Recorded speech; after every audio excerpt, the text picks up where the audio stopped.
For the first time ever, scientists using NASA's Fermi Gamma-ray Space Telescope have found the source of a high-energy neutrino from outside our galaxy. The neutrino came from the eruption of a supermassive black hole at the center of a type of galaxy called a blazar. The eruption jetted out particles moving near the speed of light. Collisions inside the jet produced gamma rays, the highest energy form of light, and neutrinos, ghostly particles that rarely interact with matter.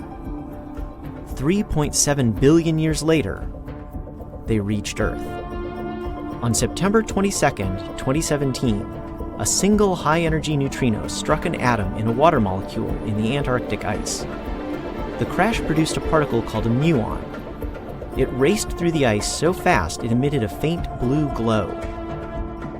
When the muon reached the South Pole, it was tracked by the IceCube Neutrino Observatory. IceCube scientists found the original neutrino likely came from beyond our solar system. They alerted astronomers to be on the lookout for cosmic outbursts possibly associated with it. NASA's Fermi Gamma-ray Space Telescope found the source, a blazar it had been watching for some time.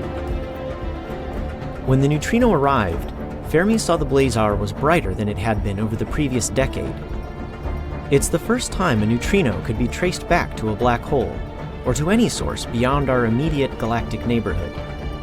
And it's an important step forward for a growing field scientists call multi-messenger astronomy, which combines light with new signals like gravitational waves and neutrinos to provide new insights on the most extreme cosmic phenomena.